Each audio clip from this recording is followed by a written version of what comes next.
Jai Hind, Jai Bharat, and welcome to Dev Talk. This is Adi Achint. The internal fault lines of India is something that we've been talking about in various different subjects, various different topics, various different times when various incidents happen within our country. We know that we have fault lines within our country. Which country doesn't? The funny part is that the employment of these fault lines are done by a lot many of our friends and adversaries alike. To discuss this whole situation and a lot more than that, I have with me Lieutenant Colonel J.S. Sodhi, who has been a regular feature in NewsX. He talks about various different geopolitical events. Sir, good afternoon and welcome to the show. Jai Hind, Aadi, it's my honor to be on your channel. Thank you, sir. Sir, these internal fault lines, this is something that people kind of take in quite often. People literally are looking for more and more as we see time going by. Uh, these are the opportunities which we are providing to the enemy, if I may. I Let me rephrase myself, because providing is not a really right word, but these are the opportunities that we have for the enemy to kind of take upon us. Opening comments, sir. Adi, definitely, I totally agree with you. You see, we have fault lines, and these fault lines are magnified and used to the advantage by two enemy nations, Pakistan and China. And if we go little in history, we'll understand better as to why Pakistan and China always exploit these fault lines. And like you rightly said, every country has certain fault lines. But in our case, having two enemy nations on our eastern and western borders makes the things more complex and complicated for us. I'll take 2 minutes first on China. China, because since 1949, Mao Zedong, their leader, gave a policy of palm and five fingers, wherein it said that three parts of India, that is Ladakh, Sikkim, and Arunachal Pradesh, should be made an integral part of China. Ever since, China has been working on that, and clandestinely or overtly or covertly, they leave no stone unturned to foment trouble in India wherever they get a chance. Second is Pakistan. Pakistan, we all are aware, what is the genesis of that country, how the country came up. But in 1971, when India defeated Pakistan in the Indo-Pak War, because of which Bangladesh as a new nation was created, that time Pakistan realized that they can never defeat India in a conventional war. So in 1977, General Ziaul Haq, who was that time the chief of staff of Pakistani army and later became the president, promulgated a military doctrine called Bleed India into Thousand Cuts, which till today is taught to the army officers of Pakistani army in the staff college in Quetta. Under this doctrine, General Ziaul said that since we can't defeat India in a conventional war, we should support terrorism. And they made use of this policy for the first time in Punjab in the 80s and 90s, where they supported terrorism, and then of course the Kashmir Valley. And Pakistan and China, like I told you before, using these two as the basic building blocks or the basic policies to create trouble in India, they whenever they sniff a slightest chance of creating trouble, they do it, whether giving the terrorist money, training, psychological support, or issuing statements, whichever suits them. Interesting that you say that, sir, because at the end of it, these are enemies, and we are the actually not probably the only country in the world which has two nuclear powered rogue neighbors, if I may say that very clearly. It's quite interesting that we find ourselves in this situation. But so when we look at various different narrative attacks that come to us from the West as well, the Washington Post, the New York Times, the this, the that, and the other, the current flavor of the season seems to be caste. It was Khalistan some time ago, then it was CAA, and it was so and so. So every kind of 6 months to a year, we see this whole package of narratives that actually comes across. This year, I guess the story started off with the BBC documentary, and then the Hindenburg attack, and then this and that and the other. So you see this happening from the West as well. How do you look at this when you see the factor that the West and the East, now I'll combine Pakistan and China as a Eastern factor, and the rest of the West, the US and the whole lot of other cabal which is sitting there, George Soros and stuff like that, coming up in that list. How do you see these two guys? Are they working in tandem, or they work separately to find their own fault lines within India? And I find this a little bit funny because of the fact that you find India being bang in the center of the target holes of both these characters at the end of it. Well, Adi, that's a very interesting question. In my view, the West and the East, like you rightly said, would not be working in tandem to pin India down anytime that they get a chance, because the West is totally opposed to China. And that is the reason they can never align with China. In fact, the Americans have said very clearly that if they have to contain China in the Indo Pacific, only one country can help them, that is India. But at the same time, the West, including the US, is very chary of India's rise as a global geopolitical power, especially in the last 9 years, ever since Prime Minister Modi's taken over.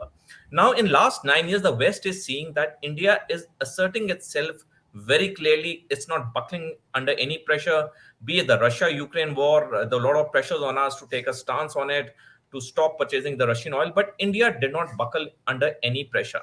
Now, this is putting the West and the Americans at unease, sorry, though they're not able to say it very clearly, because they need India to check China. So that is why certain things come up by the Americans or the Western media, like you rightly said, the documentary of on Prime Minister Modi, or the support which United Kingdom, Germany, Canada, Australia gave to the Khalistani elements, till the Indian government took a very strong stand. So officially, the Western countries do not, have a anti-India policy, I would say, because they need us very badly at this time. But yes, within the heart, they are not quite happy to see a country which became independent just 75 years and has overtaken most of the European countries, in whether it's terms of economy, whether it's terms of military power. Our geopolitics is getting a lot of respect the world over. Many of the countries are looking at us. And one last point, even in the times of crisis, like evacuating citizens in the Russia-Ukraine war or in Sudan, India has always been in the forefront. So these are various factors that are putting the West and the East, of course, at unease, that how come India is rising as a superpower. And one last point I would like to make, it happens in life, Adi. As a person starts getting successful, his enemies start increasing. This is what is happening with us as a country too. The more we are getting successful, the more our enemies are increasing. That's why we find a lot of attacks on us in some form of the other, from the Western countries, from the Eastern countries. So we have to live with it. At the same time, we have to take strong steps to ensure that our interest, our security is not hampered with. Just as a sideline question, so aren't we being a little too oversensitive? Because at the end of it, if you look at it, I'll just take three simple examples. The USA gets abused by everybody. It doesn't care a hoot about what people are saying. The British, the kind of jokes that came out during the coronation of the current King Charles has been, I mean, somebody really putting their mind into the jokes and the memes that are coming out. And then you've got China, which gets blamed for human rights violations, to putting people in concentration camps, to this and that and the other. And they don't bother about it. They move forward and they kind of do what they have to do. Is this also a lesson that India also needs to learn, that fair enough, you take a certain criticism somewhere, but then the most of it needs to be just brushed off? Well, definitely, we, as a person moves higher in life, as a nation moves higher in life, certain things have to be ignored, and which we are doing. We, as a country, only give statements or do the diplomatic procedures or actions when we see either things getting too out of hand, or things getting physical, like the attack on our High Commission in London, or where our High Commission in Canada was not allowed to attend a rally in one of the cities of Canada, where the Khalistani element did not allow him to enter. So when these things happen, then the Indian government, the Indian Foreign Ministry steps up the pressures. Otherwise, certain things here and there, we also tend to overlook, because I agree with you, and this is our policy too, that we can't keep on tackling everything. As far as sensitivity is concerned, America is one example which I've been telling in various forums. Decades back, when USA was on its rise as a global geopolitical power and economic power, the attacks started happening on American citizens. So what US did, they framed the Patriot Act, under which they hunt and kill the enemies of America anywhere in any part of the world. Now, Hmm. time has come for India also to enact this kind of an act, because we are now on our way up, and our everything is improving very well, be it economy, our military power, our geopolitical stature. Now, when this is happening, the attacks on Indians too have started. We have seen that in Australia, many Indians have been attacked. The Hindu temples have been, desecrated. Same thing happened in Canada, in London. So now these things will start increasing. So now the time has come for us as a nation to enact a strong act where, our intelligence agencies or the armed forces take whatever action they deem fit on foreign soils too. Indeed, and the fight back has to be proper. There's no question about it. So, but a lot of these narratives that you mentioned the Khalistan thing, you mentioned some other stuff also. A lot of these narratives, without getting into specifics of anything, a lot of these narratives are not based on ground reality, and that is something that we've seen in the past some time, and we see these narratives becoming, picking up pace online and becoming a big huge tamasha for 3 days, 4 days, and just dying off. Uh, I personally attribute it to not having that, in Hindi or Punjabi, you say garth, the depth of it. There is no depth into the entire game, and that's why they fail. Would you agree with me on one part, sir? And how do you see the impact of these narratives? Is it? I mean, again, I have this opinion that a lot of these narratives actually help join us together. If you look at it, we've come out more cohesively like a closed in country than we were before, because we now realize that people are out to get us. So how do you see Well, these two things, sir? Well, definitely, Adi, these narratives which come out, they are spin-offs which come for 3, 4 days. They are in breaking news of every news channel, newspaper, and suddenly they die because these narratives don't have the in-depth support from anyone. Like this, recent Khalistan movement also, for all the media attention that Amritpal Singh got, but it all ended in a whimper. In fact, just few days back in Canada, there was in one of the Khalistani WhatsApp groups, which was reported in the media, that somebody put a message in that WhatsApp group that the Khalistani supporters should gather in front of the Indian High Commission. Not one chap turned up. So these are only made to provoke people, to incite people, and some gullible people do get incited. They suddenly think that this wrong is happening, that wrong is happening. Then a lot of media outlets get a chance for breaking news. Otherwise, the sundry news doesn't sell much, whereas these new kind of news do sell, even if for one day, they have made the Yeah, kill by having good TRPs. So I agree with you that on one hand, such narratives don't have depth because they are just, by certain IT cells of people sitting abroad, and, they take out one anti-India, social media post or a video every few days and it goes viral, and 1 or 2 days there's a lot of chaos, a lot of commotion, but eventually it dies down. Secondly, I also agree with you that these incidents have helped us as a country in getting closer.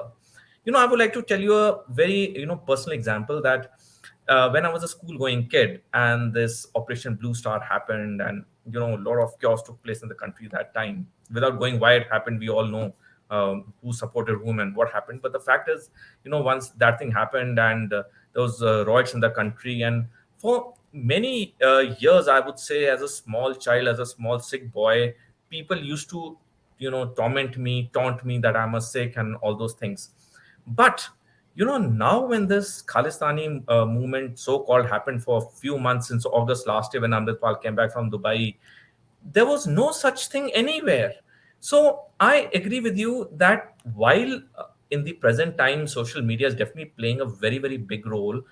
It can be counterproductive also. But at the same time, I think I look at social media and the 24/7 cable channels is very positive because they help us in understanding, they help us in uniting people. Like this talk show that we are having, your channel is widely respected. I've been following your channel for last couple of years, and so many senior officers whom I'm in touch with, veterans, speak very high of you.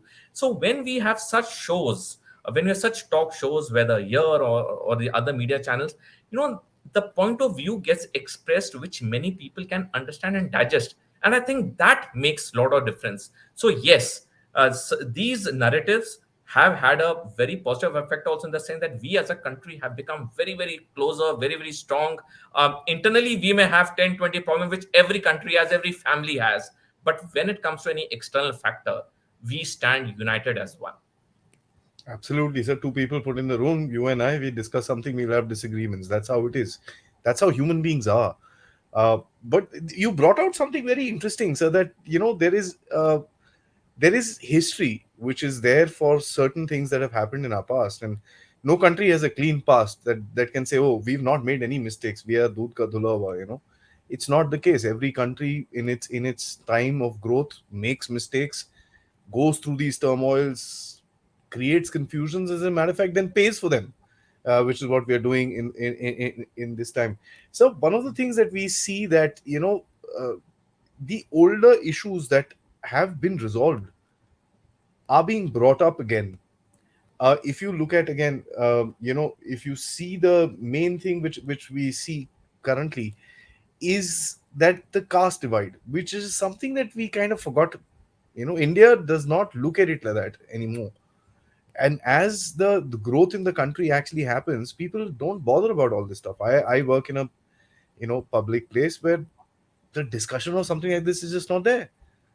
But the way it is projected around the world really puts it across. And when you look at people talking to you, they say, hey, you guys have this bigger problem in your this thing. So how do you kind of understand, one, why they're picking up these older, finished narratives, which really doesn't this thing, because that doesn't seem very smart. Is there something in your mind that they see that we don't?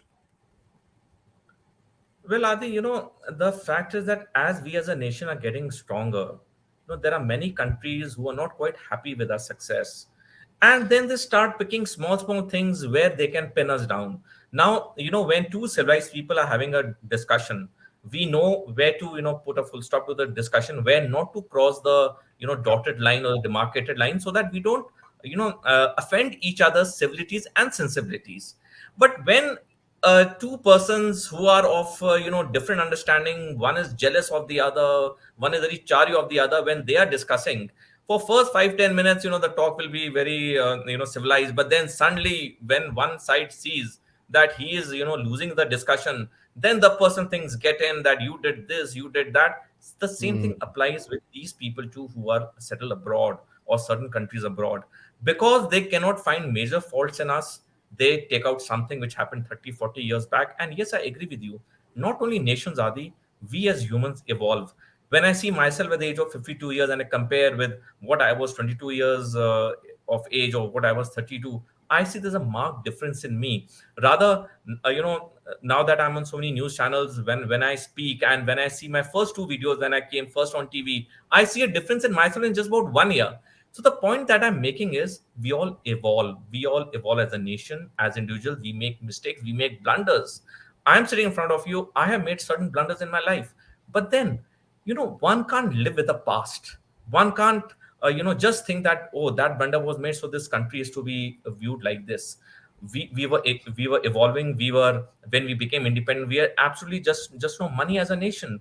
Our per capita GDP was just 82.2 US dollars, which was interestingly less than Pakistan's per capita GDP in 1960. That time, Pakistan's per capita GDP was 83.3 US dollars, which was a little higher than us. So, and when a person walks, he can either walk forward or he can walk backwards. A person cannot Hmm. walk forward looking backwards. So we as a nation, we are walking forward. We are progressing in every field. We have our own challenges also, which we are, resolving. Some have been resolved. Some will take time. But when a foreign national or a foreign country pinpoints or pinpricks us, they cannot find anything in the present times. Our economy is the fifth biggest. We have a very good army. We have the latest defense systems. So what can they find out, or what can they try to pin us down on? Take out something which happened 30 years back, 40 years back, 50 years back, 60 years back. Somebody said this, somebody said this. So it is only with the aim of jealousy, with the aim of not matching up to the present times, and that's why they go backwards. They pick out something. It'll create a lot of chaos for a few days. Then some rebuttals will come, statement will come, the evidence will be presented. Then that matter dies down. So this is a process which, like I told you earlier, we have to face, because we are becoming a great geopolitical power, and we'll have to face it and adjust to it and reply or take action depending on the severity of the situation when it comes. I mean, that's a very realistic way of looking at things, and it's I think a lot to do with how, as a culture, we evolve. Uh, when you look at what's happening in Manipur, Today, there is very clear and certain news that Chinese weapons are inside there. Myanmaris are inside there. Uh, there is external influence within this particular thing. So this is a big fault line that we've got, especially with these running borders of 25,000 kilometers with various different countries which have issues with us at the end of it. A lot of people, and allow me just 10 seconds more. A lot of people say that if you're not able to sort out your neighborhood, how will you become a superpower? I mean, to them, I ask a simple question: tell me one country who has peaceful relations with its neighbors. I mean, it just doesn't make sense to me. If you call China a superpower, hello. I mean, he's got 22 border issues with 14 countries. It's funny. So, these stuff is going to be there. But how do you see the external influence actually jumping into a fire when there is a fire that actually does come into the country? For example, like I said in Manipur. Well, Adi, this external influence will remain. Now, India has got seven neighbors, including China. And apart from China, three countries are totally in the grasp of China. That is Pakistan, Sri Lanka, and Nepal. Two countries, Bangladesh, Myanmar, are on the border of same relations or a little inclined towards China, but still okay with India. Now, Nepal was one neighbor of ours which was totally with us. That too also has changed few weeks back when the Prime Minister gave a very big statement on Doklam, which ruffled a lot of feathers back home. So, China has virtually taken over all the neighbors of ours in their grasp.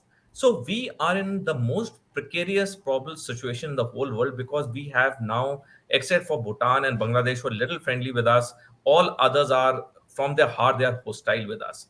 So, and this is something which we can't change. Rather, it will only increase because as China becomes more strong economically and with deep pockets, they'll be able to throw money here and there and inside these things. So we as a nation now have to evolve a strategy that how do we deal with this situation, because these situations are not going in the near future. Come what may, some problem will be fermented by the especially the two big hostile neighbors that we have. So we as a nation now have to have a very clear strategy, and the first step in this is formulating officially the national security strategy.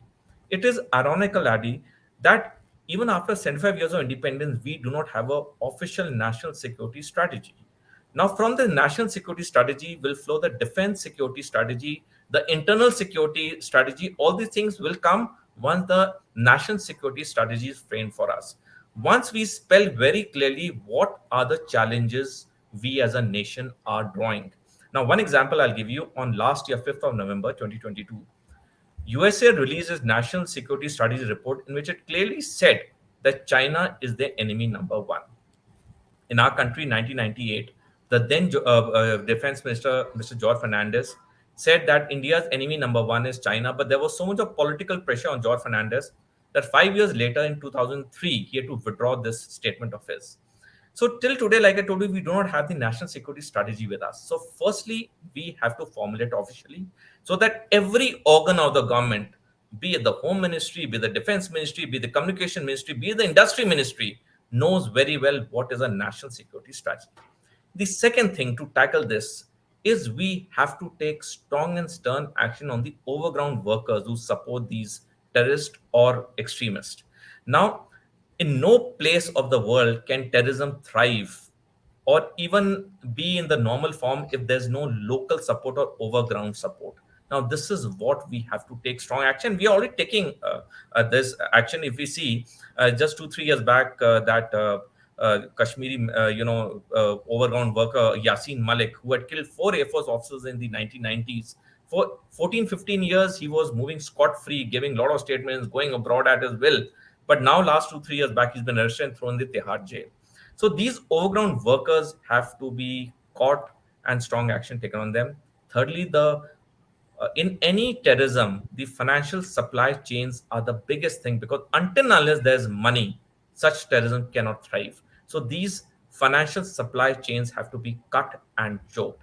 And lastly, whenever such people are caught who indulge in these terrorist activities, be it overground workers, be it the terrorists themselves, we have to have a time bound court cases on them so that the justice is swift, fast, and within a time frame, select a specific time frame. It cannot happen that, like Yasin Malik, for 15, 16 years he's roaming scot free and then he's thrown in the jail. So we have to work on these few parameters. Some we're already working, some I'm sure that the Union Home Ministry would be working on it. But like I told you, Adi, before, that our neighbors will remain hostile with us, especially Pakistan and China, and we have to live with this kind of a neighborhood. We only have to make action stronger for us if we have to see less of these incidents happening in the future. Indeed, sir.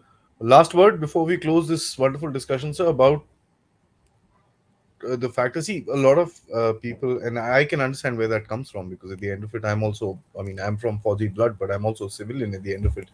I've never worn a uniform. A lot of us do feel that the best form of defense in these kind of things is counterattack. uh, Ensure that you create chaos in the other country, the same, in the same tune and value that you are being faced with today. Of course, it's easier said than done in Pakistan. In China, it's another story. I'm not saying it's not possible, but it's another story altogether. You have this sort of a feeling amongst people. What would you one say to that? And two, do you believe that a counterattack is the best form of defense against these kind of narrative attacks? Well, definitely, Adi, I also have the same opinion like you and many others that counter attack is the best form of defense, because until we do not step up our counter offensive, we'll always be at the receiving end. you know and we should do it openly, like we recognized Tibet as part of China in 1951. We should now de-recognize Tibet. Let China hop and jump. Well, we should de-recognize Tibet. We should recognize that Balochistan is a separate country, not part of Pakistan. The moment we start taking such steps, these countries will get on the back foot, because one thing I've seen in my personal life, that anyone who is hollow from within, he may have an advantage for some time, because he tries to be, he's a tiger, he's very ferocious, and he'll say this, he'll speak that, he'll write this, uh, but within he's very hollow. And moment he is given a small counter attack, he goes on a big defensive. This is exactly with Pakistan and China. Well, China may have a lot of money power, Pakistan may have support of China and certain support of US, but the fact is that we have to step up our counteroffensive, and it should be very open and public, and let these countries run to the UN, let them do anything. It is only once we do this will the message go across that this country too means business. It is not, we'll do attack and they'll issue statements, and the trade will be stopped and all those things. No, we have to go much step forward, and for this, two countries are worth taking lessons from. One is USA, one is Israel. These two countries care no nonsense when it comes to their own countries, be it any country. One example I'll give you, Ade, that when this AUKUS deal was being made between US, Australia, and UK, and initially France was to, supply the nuclear submarines to Australia, but USA at the last minute had a change of heart and they said, no, not France, we will supply to Australia. So France immediately withdrew its ambassador, but US did not buckle. So, in spite of having good relations between US and France, USA didn't buckle, because when it comes to US and Israel, for them, everything important is only about their country. We are seeing this a big change in our country in last 9 years that Prime Minister Modi's come, where we are not buckling under pressure, and this strong step should be taken at a much higher level, where you recognize, like I told you, de-recognize Tibet, recognize Balochistan, let these two countries hop and jump.